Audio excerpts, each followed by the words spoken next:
Hello बच्चों, welcome to एमबोर्ड channel. हम लोग हिस्ट्री चैप्टर 1 यूरोप में राष्ट्रवाद पढ़ रहे थे।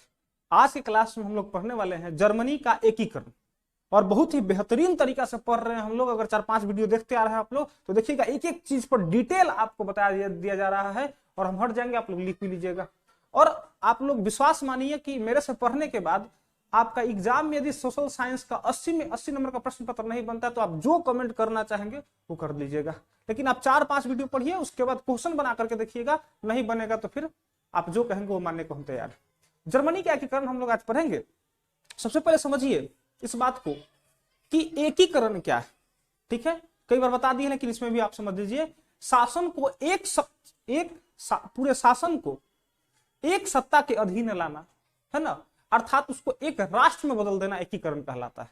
बात समझिए, थोड़ा सा और समझेंगे क्या कि आपको बताए थे कि यूरोपीय जो महाद्वीप है उस पर 44 देश हैं, और 44 में 4 देश ऐसे थे जो बहुत ज्यादा शक्तिशाली थे, जिसमें था रूस, फ्रांस, ब्रिटेन और ऑस्ट्रिया। और अन्य देशों पर प्रत्यक्ष या अप्रत्यक्ष रूप से, डायरेक्ट या इनडायरेक्ट तौर पर शासन किया करता था, है ना। और बताइए कि जब यूरोप में राष्ट्रवाद का उदय हुआ तो सभी देश जो शक्तिशाली देश नहीं थे वो चाहते थे कि हमारे देश से शक्तिशाली देश का अधिकार समाप्त हो जाए और हमको अपना राष्ट्र सौंप देवे। ठीक है, ये जो 4 देश अन्य देशों पर शासन किया करते थे तो उसको कई भागों में बांट देते थे। अब बांटना क्यों? बांट देने से क्या होता था कि लोगों में अलगाववाद का भावना आ जाएगा, शासन करना आसान हो जाएगा, है ना। लोग को लगेगा कि यहाँ के लोग अत्याचार कर रहे हैं और यहाँ के रबड़ी खिलाते रहेंगे, यानी प्यारा प्यारा बात करते रहेंगे, यहाँ के लोगों के साथ अत्याचार करेंगे तो दोनों एक महसूस नहीं कर पाएगा कि जाओ ना उस क्षेत्र के लोग के साथ ऐसा हुआ है, तो राष्ट्रवाद की भावना नहीं पनपेगा, सबके अलगाववाद का भावना रहेगा और राष्ट्र प्रेम का भावना नहीं पनपेगा। लेकिन नेपोलियन ने यूरोप में राष्ट्रवाद को फैला दिया, और जब फैलाया तो पूरे यूरोप में जब राष्ट्रवाद का भावना फैलने लगा तो सब चाहने लगा कि हमारे देश पर से अन्य देशों का अधिकार खत्म हो जाए और हमको अपना देश मिल जाए। तो वही पढ़ेंगे आज के क्लास में हम लोग, जर्मनी का एकीकरण। इससे हम लोग पहले पढ़े हैं इटली का एकीकरण। इटली का एकीकरण जब शुरू हुआ और अंत हुआ, उसी के समय काल के दौरान ही जर्मनी का भी एकीकरण का शुरुआत हुआ, और इटली के एकीकरण के साथ साथ जर्मनी का भी एकीकरण हुआ। यानी इटली का एकीकरण 1871 के करीब हुआ है, जर्मनी का भी एकीकरण 1871 में ही हुआ है। तो आप लोग इस बात को ध्यान रखेंगे। जर्मनी के एकीकरण में क्या की आपको बताते चले कि नेपोलियन जो था, है ना, यूरोप में राष्ट्रवाद का जनक कौन है? नेपोलियन। नेपोलियन ने जर्मनी में भी कुछ काम किया था और जर्मन के कई क्षेत्रों को जीत करके जर्मन राइन राज्य की स्थापना कर दिया था। लेकिन आपको बताएं कि जब नेपोलियन ऐसा पूरे यूरोप में राष्ट्रवाद को फैला रहा था तो विजयी देशों ने, शक्तिशाली देशों ने उसको युद्ध के लिए ललकारा और वाटरलू के युद्ध में उसको हरा दिया, और हरा करके सेंट हेलेना के द्वीप पर भेज करके धीमा जहर देकर के, विष देकर के मार दिया, है ना। लेकिन नेपोलियन जो यूरोप में राष्ट्रवाद की भावना को फैला के गया था, वो विचार हवा में जीवित थे, है ना। और आपको बताया कि जर्मनी में उसी प्रकार का विचार जीवित था, राष्ट्रवाद की भावना जगा के जो चला गया था, और वहां के विद्यार्थी और टीचर मिल करके ब्रुसेनशाफ्ट नामक संगठन की स्थापना किए थे जो राष्ट्रवाद को बढ़ा रहा था। समझ गया? किस संगठन की स्थापना किए थे? ब्रुसेनशाफ्ट नामक के। वहां के जो विद्वान थे जैसे हिकेल, कांट, हेमबोल्ट, ये सब राष्ट्रवादी विद्वान थे। ये सब बुद्धिजीवी कहने का मतलब जो बुद्धि के बदल जीवित रहता है ना। जैसे हम बुद्धिजीवी है, पढ़ा रहे हैं, उससे आय हमको प्राप्त होगा, और अभी तो आय नहीं प्राप्त होता है लेकिन आय प्राप्त होगा, है ना। ऑफलाइन पढ़ाते हैं तो आय प्राप्त होगा, तो बुद्धि के बदल जीवित है, उससे हमारा घर चलेगा, तो बुद्धि के बदल जीवित थे। तो जितना जर्मनी का जो बुद्धिजीवी था, जैसे हिकेल, कांट, हेमबोल्ट, ये सब अपने भाषण द्वारा, है ना, भाषण द्वारा, देखिए रचनाओं द्वारा, ये लोगों, कविताओं द्वारा लोगों में राष्ट्रवाद की भावना को पनपाता था, है ना। तो कवियों का भी राष्ट्रवाद, राष्ट्र प्रेम को बढ़ाने में बहुत ज्यादा महत्वपूर्ण योगदान रहा है।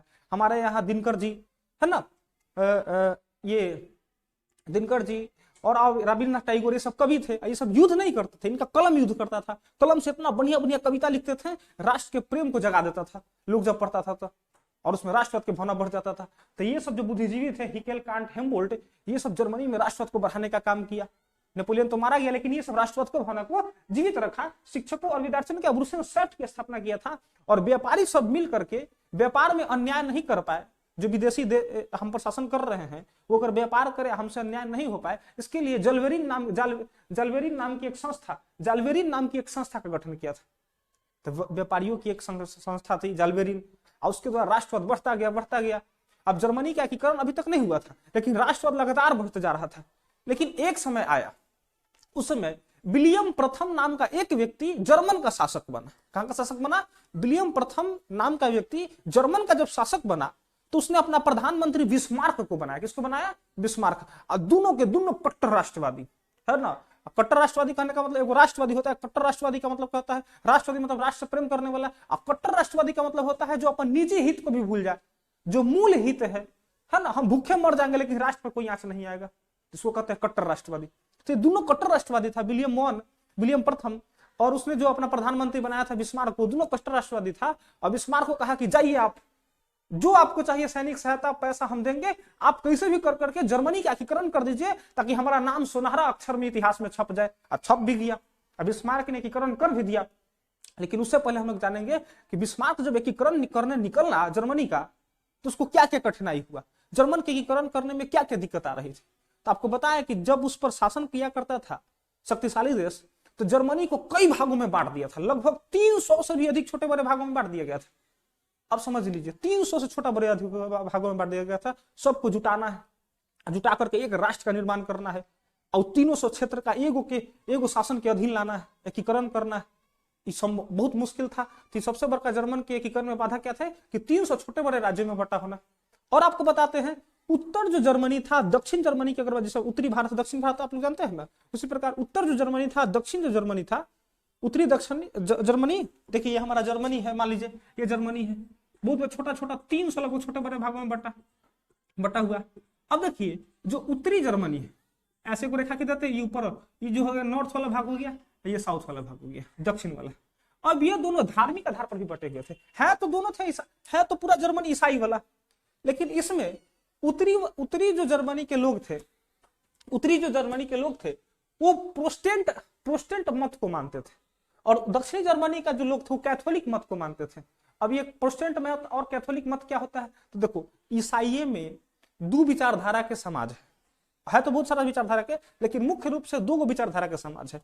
एक है प्रोटेस्टेंट का और एक है कैथोलिक का। अब प्रोटेस्टेंट का क्या कहना है या कैथोलिक का क्या कहना है?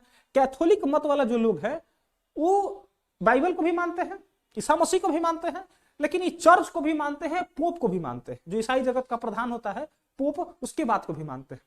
लेकिन जो प्रोटेस्टेंट मत वाला है वो कहता है कि हम ईसा मसीह को माने, हम बाइबल को माने, लेकिन हम बिचौलिया को क्यों माने, यानी पोप को क्यों माने, चर्च को क्यों माने? हम चर्च को नहीं मानते, चर्च के सत्ता का, चर्च के बात को हम नहीं मानेंगे, हम बाइबल की बात को मानेंगे, ईसा मसीह के आदेश को मानेंगे। अभी दोनों में झगड़ा रहता है। और प्रोटेस्टेंट जो है उसका अपना बात सही है, क्योंकि इसके बाद प्रोटेस्टेंट जो मत बन के निकला है वो बहुत ज्यादा, जैसे कि चर्च जो है बिचौलिया हो गया कि नहीं हो गया, ईश्वर और लोगों के बीच बिचौलिया का काम किया।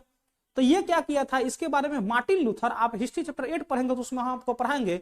मार्टिन लूथर ने बहुत सारा किताब लिखा था और पूरा ईसाई जगत का भंडाफोड़ कर दिया था कि देखिए पादरी सबका जीवन कैसा है, कितना दुर्भर जीवन है, गांव से लेकर के चर्च तक इसका जीवन दुर्भर है। नन जो होती है ईसाई में, नन है ना, ईसाई धर्म में नन होती है, उसको समझिए देव कन्या, ईसा मसीह को ही अपना पति मानती है, विवाह नहीं करती है। तो पादरी सब मिल करके और नन सब मिल करके क्या दुर्गति कैले है, चर्च में का घिनौना अपराध करते रहता है, का सेक्स रैकेट चला रहा है, इसको उजागर किए थे मार्टिन लूथर। इसी के बाद से एक अलगे विचार वाला ईसाई में जन्म लिया जिसको प्रोटेस्टेंट कहा गया। ये जो प्रोटेस्टेंट होता था वो चर्च के बात को नहीं मानता है, पादरी के बात को नहीं मानता है, सीधा ईसा मसीह बाइबल को फॉलो करता है। कैथोलिक बाइबल को भी फॉलो करता है और चर्च का भी बात को मानता है। तो ये दो मतों में बटा हुआ था जर्मनी। जब दो मतों में एकदम विरुद्ध दो मतों में बटा रहिएगा तो फिर आप एक नहीं होइएगा। जब एक नहीं होइएगा तो फिर राष्ट्र प्रेम नहीं बढ़ेगा। आप तो अपने में झगड़ा कर रहे हैं तो राष्ट्र के लिए कब चिंता कीजिएगा। तो सबसे बड़ा कारण था या जर्मनी के एकीकरण में बाधा क्या था कि उत्तरी और दक्षिणी जर्मनी का दो भागों में दो ईसाई मतों में बटा होना, ठीक है। और तीसरा जो हम अगर बात करें तो वहां के सामाजिक, राजनीतिक, धार्मिक जीवन में विषमता। अब देखिए धर्म अलग अलग, अब विचार अलग अलग है तो जीवन जीने का तरीका भी अलग होगा, तो सामाजिक विषमता होगा कि नहीं होगा, विषमता या भिन्नता होगा कि नहीं होगा। राजनीतिक, अब समाज, अब दो विचार अलग अलग वाला है। तो मान लीजिए हिंदू जो राजनीति करता है अभी के समय में, सिख जो राजनीति करेगा तो अपना नजरिए से करेगा, हिंदू अपना नजरिए से करेगा, तो दोनों की राजनीति में विषमता होगा कि नहीं होगा।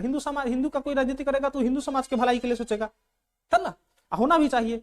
सिख समाज का, मुसलमान समाज का कोई राजनीति करेगा तो वो अपना समाज के लिए भलाई के लिए ज्यादा सोचेगा। तो इससे सामाजिक विषमता आएगा कि नहीं, राजनीतिक विषमता आएगा कि नहीं आएगा, धार्मिक विषमता तो है नहीं है। तो ये भी कारण था कि लोग एक नहीं हो पा रहे थे। अब बिस्मार्क को ये बाधा लग रहा था कि जब तक लोग अपने आप को एक महसूस नहीं करेंगे तब तक कैसे एकीकरण हम कर दे। तो ये सबसे बड़ी बाधा थी। फिर राष्ट्रवाद की भावना का अभाव, जब अपने 300 भाग में बट रहिएगा, सामाजिक धार्मिक और राजनीतिक विषमता रहेगा, तो राष्ट्रवाद का कमी ना रहेगा, राष्ट्र प्रेम तो कमी रहेगा, है ना। आप तो ऐसे ही लड़ रहे हैं छोटा छोटा बात पर। तो राष्ट्रवाद, राष्ट्र से कौन प्रेम करता है? आज हम मान ले कि हम बिहारी हैं, कोई मान ले हम झारखंडी है, कोई मान ले कि हम यूपी वाला है, कोई मान ले मध्य प्रदेश वाला है, आ सब एक दूसरे से अलग करे, इन्हें जा तो मारे, ओकर राज्य में जा तो ओकर राज्य वाला हमारे राज्य में तो हम मारे, है ना। अब महसूस नहीं करे कि सब हम एक भारतीय हैं। समझ रहे कि नहीं समझ रहे हैं? तो इस ये अच्छा, तो राष्ट्रवाद का भावना ये कहाँ गया? अपने में लड़ते रहिएगा तो सही है, राष्ट्रवाद का उदय नहीं, राष्ट्रवाद की भावना का अभाव था इसमें, ताकि छोटा छोटा बात पे सब लड़ते रहते थे। और ऑस्ट्रिया कहां से थे? ऑस्ट्रिया शक्तिशाली देश था, जर्मनी के एकीकरण होने नहीं दे रहा था। क्या नहीं होने दे रहा था? ताकि शक्ति को, ताकि इस जब एक हो जाएगा तो शक्ति बढ़ जाएगा, और सब मिलकर आंदोलन कर देंगे तो हमारा संहारना मुश्किल हो जाएगा, है ना। इसलिए ऑस्ट्रिया कह सकते। तो हम जान गए जर्मनी के एकीकरण में बाधा क्या क्या थी, है ना। तो इस टॉपिक से आपको बताए थे कि हम जो पढ़ाएंगे उससे आपको ये भी बताएंगे कि कौन कौन से प्रश्न बनते हैं एग्जाम में। तो देखिए ऑब्जेक्टिव भी प्रश्न बहुत सारे इससे बन जाएंगे, है ना। साथ साथ सब्जेक्टिव प्रश्न क्या बनता है कि जर्मनी के एकीकरण में बाधा क्या थी, 2 नंबर में बनता है। तो देखिए 4 बाधा, 5 बाधा लिख दिए हैं, आप लोग नोट कर लीजिएगा। क्वेश्चन ऑब्जेक्टिव में क्या दिए हैं कि जर्मन राइन राज्य का निर्माण किसने किया? तो अभी भी बताया है, नेपोलियन बोनापार्ट ने। किसने किया था? Napoleon Bonaparte. हिकेल, कांट, हेम्बोल्ट आदि कहां से, आदि का संबंध किस देश से है? तो जर्मनी का। ये सब बुद्धिजीवी थे वहां के, है ना। जर्मन के शिक्षकों और विद्यार्थियों ने मिलकर किस राष्ट्रवादी संस्था को बनाया? तो ब्रूसेनशिफ्ट नाम के संस्था को बनाया। अभी आपको लेक्चर में बताया है, यहाँ पर लिखल भी है, ब्रूसेनशिफ्ट नाम के एक संस्था को बनाया। जालबेरिन कैसी संस्था थी? तो व्यापारियों की संस्था थी। देख लीजिए यहाँ पर, व्यापारियों ने व्यापारिक समानता के लिए जालबेरिन नामक संस्था की स्थापना की, है ना। एकदम ध्यान से, एकाग्रता से पढ़िए। जैसे रोज क्लास में पढ़ाते हैं हम, वैसे ही रोज क्लास का वीडियो बनाते हैं आपके यहाँ। आप लोग एकदम ध्यान से पढ़िए, डेली पढ़ेंगे, डेली 3 बजे वीडियो आपको आ जाएगा। एक वीडियो तो लगा भी रहता है अपकमिंग में। तब आप निश्चिंत रहे, चैनल को सब्सक्राइब कर ले ताकि आपको नोटिफिकेशन मिल जाएगा। बिस्मार्क को प्रधानमंत्री किसने बनाया? तो बिस्मार्क को कौन प्रधानमंत्री बनता है? विलियम प्रथम। लिख भी दिया यहाँ पर, है ना। जर्मन कितने छोटे बड़े राज्यों में बटा हुआ था? तो ऑप्शन में दे देगा 300, 300 से कम, 300 से अधिक। तो 300 से अधिक लगाएंगे, 300 से अधिक छोटे बड़े राज्यों में बटा हुआ था। और सब्जेक्टिव प्रश्न क्या आता है? तो आप जान गए कि जर्मनी के एकीकरण में बाधा क्या थी, तो आप लोग नोट कर लेंगे और आपको बना भी देंगे। इसको नोट कर लीजिए, हट जाते हैं। अपने दोस्तों को भी बताइए, चैनल को सब्सक्राइब कीजिए, वीडियो को लाइक कीजिए। अगर वीडियो पसंद आए तभी लाइक कीजिएगा। शुरू से यदि आप देख रहे होंगे तो आपको ना ऑटोमेटिक है कि आपको पसंद आएगा। बहुत बहुत धन्यवाद। नोट कर लीजिए, हम हट जाते हैं।